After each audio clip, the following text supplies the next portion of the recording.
Okay. Alright, welcome back to that show about the films and the shelves that doesn't get rearranged because I can't be bothered putting it all back together again. You know how when Humpty Dumpty fell down and smashed and all that? But did they have all the pieces? You know, that it could have been scattered so distantly, especially because of the wind. The analogy here is the fact that I lend my films to friends and colleagues, and I haven't gotten them back yet. So that's why I can't finish my shelf, because I can't remember every single one I've lent. I should make a catalogue of it, but then I feel like I'd be a dick to do that. Anyway, today we're talking about the Hammer Horror Collection. This is going to be a calm and relaxed talk, just kind of a calm and relaxed talk spin-off in its own right, because it's just a small box set. It's only 3 films, so it won't take me too long to talk about. So I'm going to take 6 hours to talk about it. Anyway, let's do an introduction. Hi, I'm Telecreations. In this series of videos, a calm and relaxed talk, I talk about series or franchises that are either of horror or action genre, because it's a joke on the calm and relaxed thing, and I watch all the films and then I do a talk about them. Sometimes I'll go into detail about stuff I've learnt from, shit like IMDb or whatever special features it has, anything that I find noteworthy to discuss about the production of the film or however it be, just based on what I think in terms of quality of those notes. In this case, the only notes I got were from IMDb and Wikipedia, because this has no special features. So this is actually quite a nice set, to be honest. It's even got some debossing on it. I believe debossing is when it's lumped out, and it's got the gloss to finish it. This is obviously a collage of the posters from The Curse of Frankenstein, Dracula, otherwise known as The Horror of Dracula, or Horror of Dracula, because that's the American title for it. To be fair, that's what it's called on this set as well. And The Mummy, just called The Mummy, which isn't confusing at all, given how many movies there are called The Mummy. So these were the 3 original Hammer Horror. Now, they're not actually, in terms of chronological order of release, they're not the original horror. Like, in terms of, there's a lot of different aspects that comes to it. Firstly, these, Curse of Frankenstein was the first one of these released in 1957, I believe, either 57 or 58. I have it written down on my phone, so I'll detail it then. But it was the first Hammer horror film that was actually released in colour. Also, it was the first of their films to be based on, such properties that are, like literary properties such as Frankenstein and The Mummy, and, well, The Mummy's not really a literary property, but that's just a rip-off of the Universal Monsters movie. But Dracula, obviously based off these big books. The Mummy actually came out in 1959, and was more or less just a remake of the Universal Monsters ones. There's parts of it comes from the original 1932 film, parts of it comes from films that came out, like sequels that came out in the 40s. I'll detail them in some notes later, but more or less the only reason why they call it the Hammer Horror Collection is because it's the first. Each of these 3 films started their own respectable franchise of sequels, except for technically The Mummy doesn't actually have any official sequels. All of its sequels are just kind of random films that they just made with The Mummy in the title. So, yeah, let's dig into it. Firstly, I actually want to showcase the box set, because some people, you may not have seen, I did a crazy packaging video a while ago. So, of course, on the front you have the nice thing. Spine's a bit busy with like an intertextual overlay, and then of course you've got your little descriptions for each film and the runtime and all that. It doesn't say what year the first 2 were done in, which is kind of annoying, even though the third one is like, hey, it's 1959, so yeah, the only copyright here is 2002, because that's actually when this box set was released. So you open this baby up, it's obviously a slipcase, and then you got here in red, you've got Frankenstein's monster, it's the creature. On the other side, you've got kind of the woods, is the most I can gather from it. And of course, you've got the Hammer Horror Collection label written down there. Open this baby up. There you go. You got your Curse of Frankenstein. That's actually a pretty nice thing. The disc actually works with the background, as you can see, because they're cutting their faces off. It's pretty cool. And that is, of course, technically one of the official posters. Then you've got Dracula.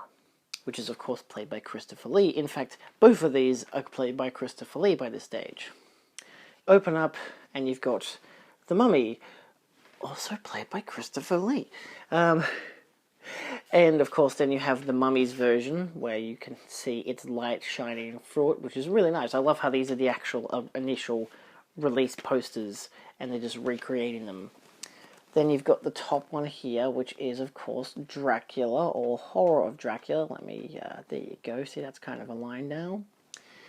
And then of course you have our boy himself. That there would be Peter Cushing as, I believe that one's Frankenstein. Yeah, that's when he plays Frankenstein, because of course Frankenstein is the scientist. And then, again, further down you have one of Dracula's brides, I guess. It's just more or less a woman that he's kind of kidnapped. And then you open the whole shebang shaboom, and there's the whole thing. You got the Mummy at the base, Horror of Dracula, and Curse of Frankenstein in the scene index. And of course you may realise this is in the size of a crucifix. This is the way that they have displayed this whole thing, and on the back it's just one big red patch. So yeah, I'll try to display it. It's not too fragile, which is nice. See, you can kind of get it, yeah. It's all made of a nice kind of glossy cardboard in its own right. A nice texture to the whole shebang. I know I make up weird words, but yeah, I bought this years ago, like 2 or 3 years ago, for like $20-$30 when I could at JB Hi-Fi. It's probably not there anymore to my knowledge. They've only got the weird, some random sequels on Blu-ray. Either way, yeah, I got that instead of getting a Blu-ray set, because the Blu-ray set came with a bunch of the sequels that weren't as good. Like, they're all the sequels that are, you know, if you were to go with Rotten Tomatoes as your go-to guide for reviews, they're about 60 and below. The only notable sequel I could see that was worth getting is the first sequel to the Frankenstein one, which I believe is the Revenge of Frankenstein, which is very hard to get. Indicator did do a Blu-ray release of it on a very, like a 6,000 unit only box set release with 4 other films, which you could get for $100 on eBay. I am considering it, yes, shut up. But at the same time, it's like, you know, I don't need it. So, given how long... It took me 3 years to finally get around to watching this set. So, I guess let's just jump into, of course, our first actual review, which is The Curse of Frankenstein. I actually have to find my reviews on Letterboxd here, because I only wrote down notes in the notes section. Good job, me. So, The Curse of Frankenstein is a 1957 film directed by Terence Fisher.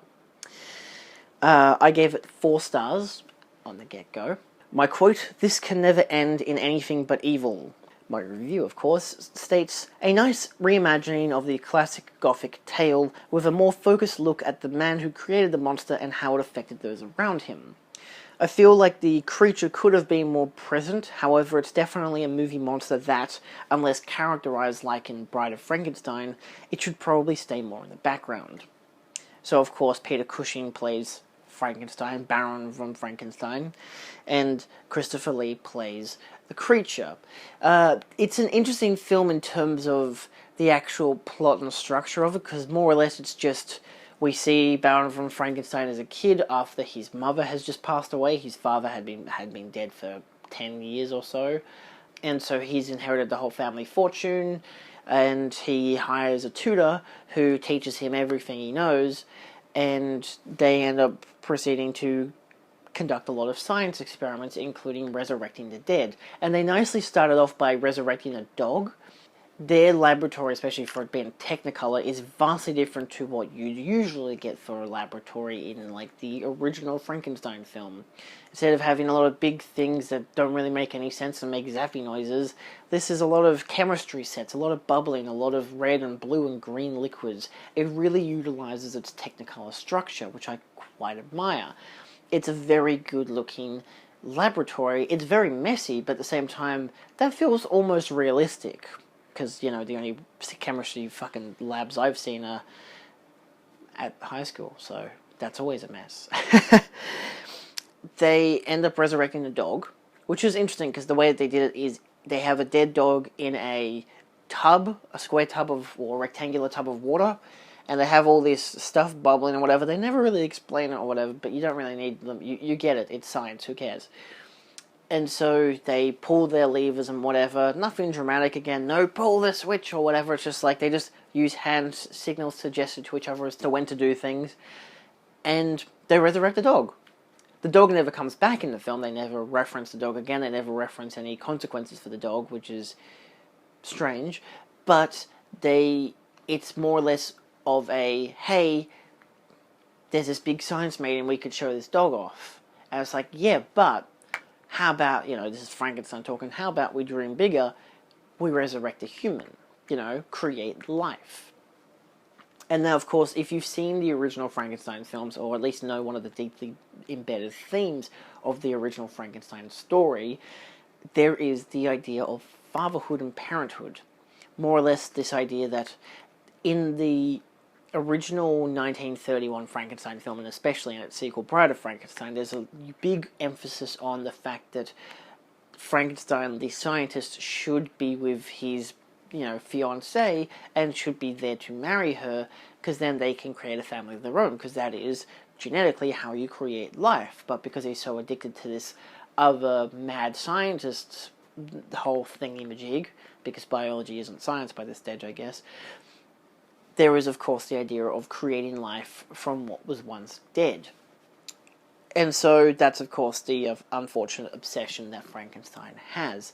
And they reutilize that theme in this film by actually giving Frankenstein a bit more of a darker side, because outside of the fact that he's going to marry his cousin, because that's what rich people did, he's actually been having an affair with his maid, to the point that he's actually been having sex with her, and she even gets pregnant. Now, she's only in about 3 scenes of the film. The first scene, outside of her just being a maid casually kind of around the place, you do see her in one pivotal scene where you realise that they've been having an affair. And then an hour or so later, you find out that, because these aren't very long films, 70 to 90 minute long films as it is, you find out that she's actually pregnant, and then he gets her killed. Spoiler alert, but at the same time, it's just this kind of idea, arguably of Christian faith, but at the same time, I'd argue it's more of this idea that he doesn't find it to be any respect in having arguably again, a child out of wedlock, a bastard child, whereas creating life from dead flesh makes much more sense to him, because he's a fucking lunatic. And so, yeah, I think this film, especially Peter Cushing's performance, is quite nice.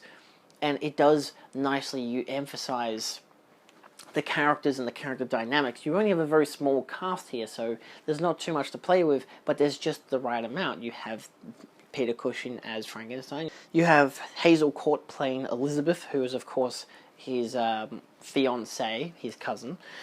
And I think it's Paul Kremp, who is played by Robert Urquhart. Paul Kremp being the tutor. Pretty sure that's just how I'm going based off this IMDb, this Letterboxd thing. Makes sense. And so Paul Kremp there is kind of more or less the, more rational side. He's helping, of course, Frankenstein with his experiments, because they're such long-time friends. He's pretty much raised him, more or less. But once he realizes that Frankenstein wants to be resurrecting the dead, more or less, through different body parts or whatever it be, just to make more or less a monster. And then, of course, Elizabeth gets involved with Frankenstein on a romantic notion and stays in the house. He forces himself to stay there because he's like, look, I got to take care of Elizabeth. I got to make sure that you don't get her killed because of this monster that you're creating. And so it's quite a good film as its own right. It's got an interesting pacing to it. It is a story told by Frankenstein to a priest. That's the setup of it. He's in jail. He's telling the priest what happened to make his story seem believable before he goes to the guillotine. And so I don't really know if there's much to note about Christopher Lee's performance as the creature. I'll show you an image here. This is what he actually looks like as the creature. And it's a nice design because, as I had noted here, outside of, 1957 film directed by Terence Fisher, this is Cushing's first film lead role. Universal actually fought hard to keep Hammer from remaking a lot of the elements from the 1931 original. Hence why the narrative is quite vastly different, and the creature looks so much different to Boris Karloff. They didn't want, Hammer to leech off their iconic design of the Frankenstein monster. So, of course, I think Hammer went with an interesting design of something more realistic and more grotesque in its own right. Because as it is, the Frankenstein monster from the 1931, the whole Universal slot, I should say, is a very particular creature with its electrodes and stuff, stuck in its neck. Its very big head, all this kind of stuff that makes it very monstrous as a person. That Boris Karloff perfectly portrayed, and very much fit his physique. But of course, Christopher Lee, though a very tall guy, he's not very monstrous looking of a man, so instead they just gave him a lot of scars and made it look, especially given that how many times the monster as it is gets shot in this film, it slowly starts falling apart and becoming more monstrous as well over time, outside of the fact that they get a body from a hanging person and decide to just lob off their head, throw it in a tub of acid that, of course Frankenstein just casually has lying around his laboratory. I wonder if that's going to come back into play later in the film.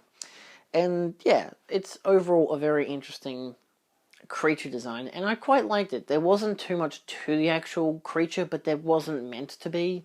The emphasis wasn't on the creature, it was always on Frankenstein himself and his relationships.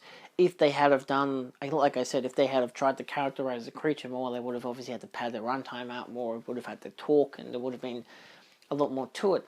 You can even tell that its first scene interacting with people outside of the laboratory is as an old blind man and a child, and you can only assume that he killed them because you never see them again, and all you see is the remains of the boy's bag. So, assumedly, they died, and that's all there is to it. It wasn't like this whole, Frankenstein goes and plays with this girl that's near the water, and then he ends up picking her up and throwing her in the water, not realizing that she can't swim, and not realizing that what he's doing is a bad thing. And of course, then everyone's like, "Oh, the monster killed the girl and whatever. Let's kill it." So there's no mob mentality here. There's nothing like that. In fact, they hardly even interact with the village. It's solely set in the actual Frankenstein manor, which is quite interesting. Notably, of course, this film spawns 6 sequels. The only one that I can say of note is I think it's called Revenge of Frankenstein, which is the direct sequel to this film, which, again, most of these feature Peter Cushing. I think only one of them doesn't, but Christopher Lee isn't in any more of these films. They have a different Frankenstein creature throughout the rest of the franchise. And to my knowledge, they're all direct sequels to each other, even the one that doesn't have Peter Cushing in the lead, or in it at all, which is the second to last one, which I think is a very easy one to get. I think that's like The Horror of Frankenstein or something. Either way. At least from critic reviews and stuff, the Revenge of Frankenstein seems to be the best one to get, so hence why I noted it in the indicator box set. So let's talk about the next film, which is Horror of Dracula. Let's flip around to here, I guess. Horror of Dracula is a 1958 film directed by Terence Fisher. So, firstly, I gave it 3 stars. My quote is, "Sleep well, Mr. Harker," because there wasn't really any good quotes, to be honest. My review is as follows. Not as compelling or visually investing as I had hoped, but still an effective piece of gothic horror. This is also another feature where Christopher Lee plays the villain/monster, yet appears to be somewhat underused. I mainly note this as, though his appearance does have a lack of visual presence and dialogue, I feel like his performance could have been more tantalizing. He didn't need to be on screen more, as less is more to some degree, but I would have preferred if the horror of his character was more present when he was present. This could have been easily done through camera work and slight tweaks in how he was directed. Of course, you have Christopher Lee as Dracula, and you even have Peter Cushing as Dr. Van Helsing. And Michael Gough, he's Alfred in the Batman films. I thought he looked familiar. I was like, thinking, that guy looks very familiar. And he's actually Alfred. He plays Arthur Homeworth. What do I have wise to say about this film before I really dissect it? This film introduced the Dracula has fangs and yellow/red eyes part in pop culture. There's especially that most iconic shot, as seen somewhere on screen now, of when Dracula enters a room with his fangs bleeding and his glowing eyes. It was pretty interesting, especially in terms of its use of Technicolor for that aspect. But if you've seen the original Bela Lugosi Dracula, you know they really emphasize lighting and performance and mood to emphasize the horror and not exactly surrealness, but like the difference of the character from the rest of the cast. Everyone else walks and talks like your average Joe, but Dracula seems a bit more eccentric.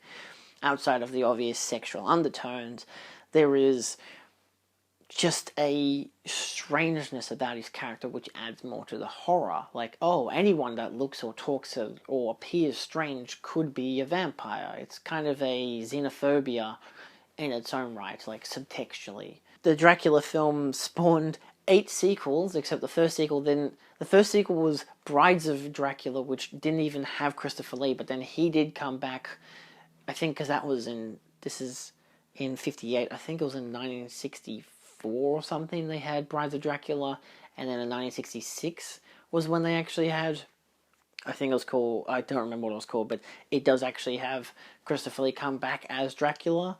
I think he's like Dracula Prince of Darkness or something. Peter Cushing does return in some of the roles as well as Van Helsing. Of course, all the women in this film want to have sex with Dracula because, of course, the sexual subtext and overall undertones. Horror of Dracula is the US title. The film was just called Dracula, but because it could confuse American audiences, it had to have its title changed for American distribution. To be fair, this does make sense, especially because by this stage in TV, they were showcasing a lot of the Universal monster movies in its own Universal package. So, of course, when you saw Dracula on TV, why would you want to go see it in the cinema? Because you've got it on the TV, you know? So, yeah, what can I talk about horror of Dracula, aka Dracula? Dracula is an interesting film because instead of it being like the original Universal one, which I'm going to compare all these films to their Universal counterparts, let's be fair, there are similarities between the films, but this one goes for less of the on-the-nose gothic approach through its set design. It's more or less just it's in the 19th century kind of deal, you know? Like, they use a horse and carriage and stuff. But even from the get-go, pretty much within the first 20 minutes when you're focusing on a completely different character who ends up becoming a victim to Dracula, and then Van Helsing comes into the picture because he's looking for him as his colleague and whatever.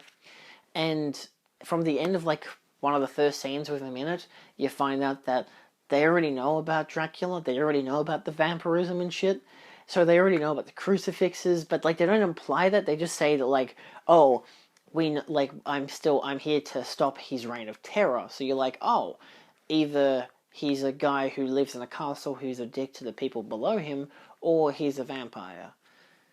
So you get both impressions, but then of course they really emphasize that he's just a vampire. And so of course that guy ends up dying. Van Helsing comes along, finds him, stakes him in the heart because they already know about the stakes. They're often these vampires like it's Christmas, you know. And so the whole film, it's pretty much just, you know what vampires are. Peter Cushing, as Van Helsing, knows what vampires are. The only people they need to explain it to is the guy who plays Alfred in the Batman films and his family, because it's his sister's fiancé that is the first victim of, who's our first main character, who then becomes victim to Dracula. But then so does the fiancé. So, Alfred's sister, you know. And so the film has that nice dynamic of the factor of hey, look, we know what vampires are, you know. We're going to be open and on the nose about it because there's nothing that really needs to be said or done differently. There is, of course, the fact that a lot of other people don't know about it and whatever, so you can have your nice explanations here and there and however it be. But, like, for at least Peter Cushing, it's like, he doesn't have a guarantee that vampires exist. It's more or less when he gets to the town in which Dracula is, he goes to the hotel there or pub or whatever, and it's garlic everywhere. So he already gets the impression that they know about vampires, but they don't want to talk about it, like in American Werewolf in London with all the werewolf stuff. They don't want to talk about it. And so, yeah, the film isn't too... It's fine. It's a perfectly decent gothic horror film. I do like that you don't have to have this, oh my god, what is that creature? And it's surprise, it's a vampire. It's like, no, we know what the fuck a vampire is, Jesus. So I like that they have that. That's one of its best redeeming aspects to it. And Peter Cushing as Van Helsing is also really good. And even the last, I don't know, half an hour to a certain degree is pretty decent. Like the final act of the film where they're trying to hunt down Dracula whilst trying to save the sister. But then after, actually that's like halfway throughout the film when the sister kind of comes back to life as a vampire and whatever.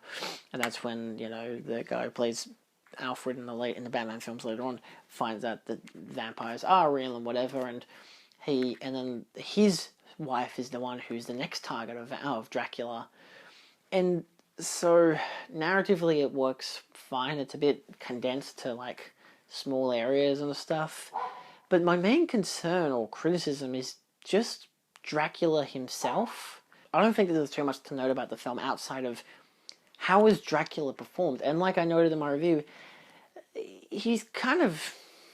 I think he's more of... Like, Christopher Lee, I think, becomes more iconic as Dracula in the later films, especially Prince of Darkness onwards, where he's really able to be and live as the character. Probably has a lot more lines of dialogue and has a lot more sinister look and feel to him. Because in this one, he's just... kind of just appears there as a dude in a cape. And then he's kind of got this menacing presence to him, but not really. The more of the horror of the idea of Dracula comes from the acts he commits that you mostly see off screen. And, well, it's mostly left to the imagination, which is where probably most of the horror comes from with his character and through what he does.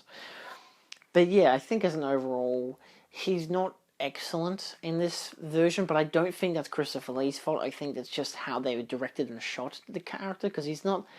They don't try to visually present him as this menace, as this overly romantic figure or anything outside of like those few scenes where the fiancée is in bed and she opens up her doors and is like waiting on her bed for Dracula to come in, and she looks at the door and he's there and he's kind of looks a bit, you know, like a horny teenager in a way.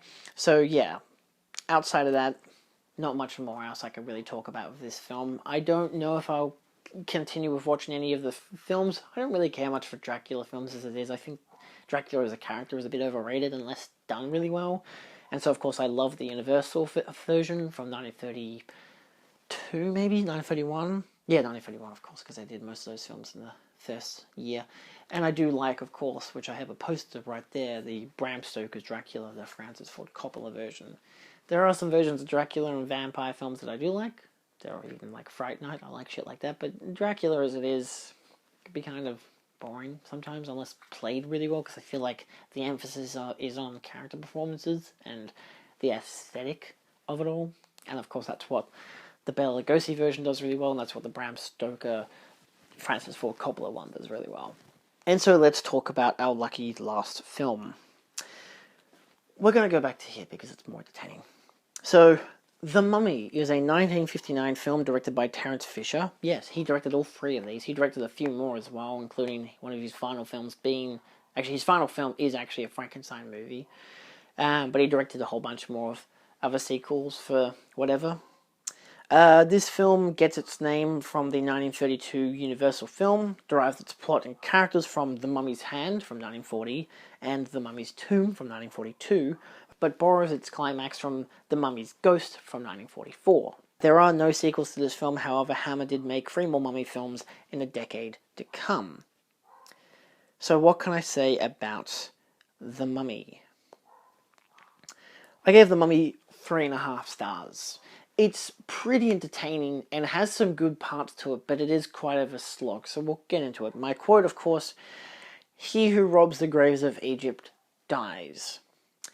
My review: Though there was nothing substantially new in reference to the 1932 version for the first and second third of the film, the final third was quite different. The film nicely utilizes a scene where Peter Cushing's character goes to the Egyptian villain's manor to introduce himself and get to know his neighbor. The scene lingers on a nice tension as we watch the two characters do their best to not confront each other, rather they discuss their values and views, which strengthens their overall dynamic and the characters themselves. It was a nice change of pace for the film to do that after the first act being like, look at the archaeologists in Egypt, and then, one of them just got killed in England by some mummy creature while he was in a cell. I wonder what that's all about. And then, of course, the second act is pretty much just the mummy kills some dudes in England mixed with a really detailed origin story for the mummy and the Egyptian princess, which, yeah, it's like, it's also one of those things of, how exactly does this archaeologist played by Peter Cushing know all this stuff? Like, he knows a lot of very specific stuff, and makes me think, if he knows all this very specific stuff about what they did to the guy who became the mummy, wouldn't he realize that maybe that's the mummy, and that maybe that mummy is still alive somehow? Maybe through some, scroll that his father found that actually was stolen by the evil Egyptian dude later on. Okay, so maybe he does, but still, it's just a bit, yeah. Anyway, it was especially nice to see a villainous character with respectable views, outside of course, the use of an ancient god to kill people. That's the bad side of the character, but like the fact that his character is mostly arguing that, pretty much, hey, English white people, you shouldn't be going into our fucking tombs and disrupting the dead from their final resting place and then putting it in your museums in your own country. That's not a good thing to do. And then Peter Cushing's like, well, I mean, it's just a job. We're studying your culture and your history, and isn't that pretty good? So it's like, learning the culture and history of a culture, I should say, and of a country and of a civilization at the expense of, desecrating their final resting places. So, yeah. But the film, because they have this character in it, and they especially utilize this scene where Peter Cushing's character talks of this guy, they don't have to utilize the whole aspect of, hey, look, there's a mummy. Like, the monster in the film, the mummy, even though arguably, kind of they're all monsters when you really think about it. Like, they're all doing bad things. But they don't overutilize the mummy, and it's kind of decent, because it's like, the spectacle isn't really the mummy. The mummy is it's just Christopher Lee in bandages, just walking around strangling people, more or less. With a bit of a superhuman strength, kind of. I don't know why, he just has that. He's not groaning, he's not he's creepy to some degree, because it's just a dude in bandages, but like, this is a performance much like, I think I get into the performance pack, but let's continue with the review. Cushing, I should mention, is actually nicely energetic in this film, especially during the action scenes. Like, there is literally a scene where he will do a fucking backflip off a table, pretty much.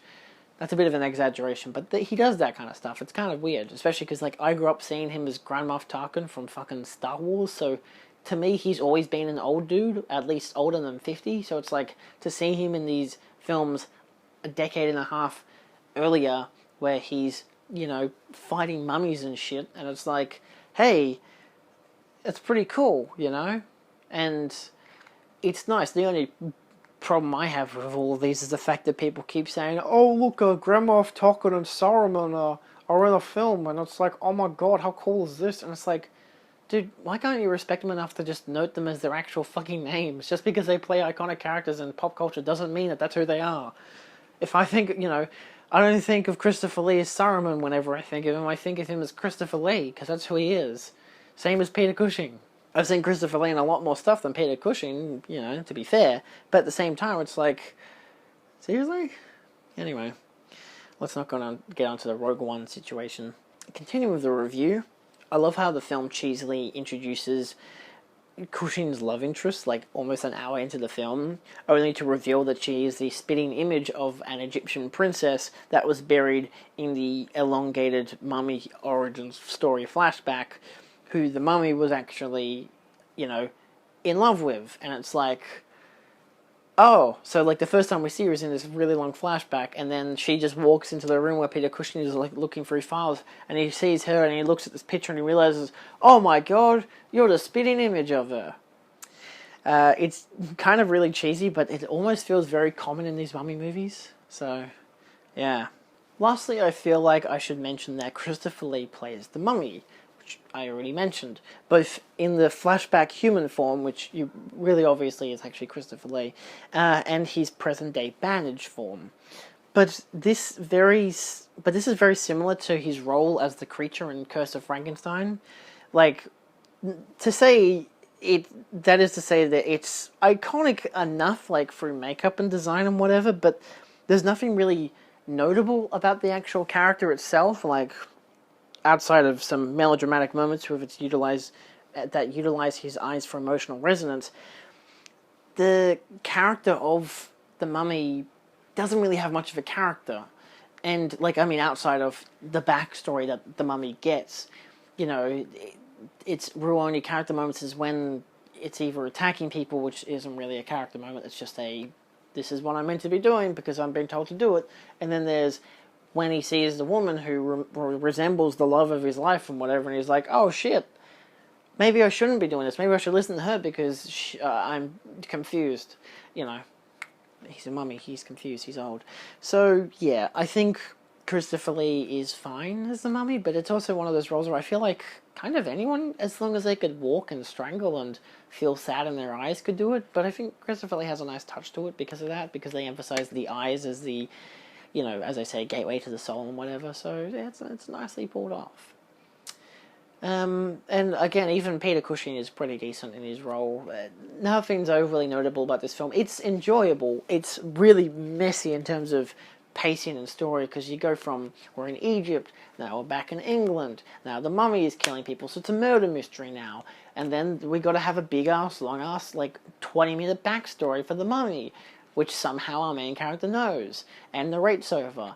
And then we go back to the film, and then the mummy keeps attacks Peter Cushing, and then, you know, oh, we find out, oh no, but look, because Peter Cushing's girlfriend resembles the princess from Egypt, from however many hundreds of years ago, suddenly, oh, look, the mummy is now confused and gets the hell out of there, and then confrontation time between Peter Cushing and the actual villain, and then the mummy goes there to attack again, but now there are police defending, and then he kidnaps the girl and walks her to a fucking creek, and then gets in the creek, I think maybe to drown her, I don't know what the hell he was trying to do, to be honest, and then he gets shot to death, and that's the end. Yeah, it's a very messy movie in terms of that, so that's probably its only real problem. But, yeah, overall, not a bad film. And overall, now that we can talk about the whole box set, not a bad kind of trilogy, especially if you're comparing it to the original films.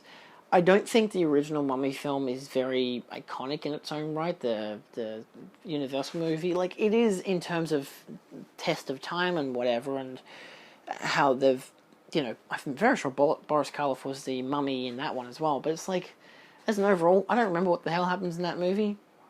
Don't really care either. The Frankenstein ones are much more unique to me, and the Bela Lugosi Dracula. I haven't seen any of the Dracula sequels. I'm pretty sure there are sequels, but I haven't watched any of them. I've only watched the Frankenstein sequels. In fact, I've watched all of the Frankenstein sequels. But yeah, I don't know about the Hammer ones. If I get around to them someday, then yeah, sure. Like if they ever do a big Blu-ray release of probably the Frankenstein ones, I'll be willing to watch them. The Dracula ones, if they're notable enough for at least Christopher Lee's performance, I might watch them. The Mummy films is a big, nah, I'm good. I don't care anything about any of the werewolf films that they did. And there's a lot of other Hammer films all around the place, which I've seen like a million years BC. I own it on Blu-ray. There's a whole bunch of those cheesy films that they did, the black and white ones, the dinosaur ones. So, in terms of Hammer horror, it's interesting. And I think I've seen some of their 80s horror films as well before the company collapsed or whatever. Or maybe they're still around, I don't remember. Either way, this has been kind of a calm and relaxed talk about the Hammer Horror Collection. If you've enjoyed this video, feel free to like, share, and subscribe. I have a playlist for Calm and Relaxed Talk, which will be on screen somewhere around here eventually, as well as maybe one of the previous ones I did, given that I previously filmed all of the Halloween ones, which is like a free video thing, so that they will probably come out well before this. So I'll probably link you to Halloween Part 1 somewhere up there. Outside of that, if you want to see other Calm and Relaxed talks, we've talked about the Alien franchise, Fast and Furious, Halloween, Chucky, Friday the 13th, Nightmare on Elm Street, a whole bunch of them, pretty much.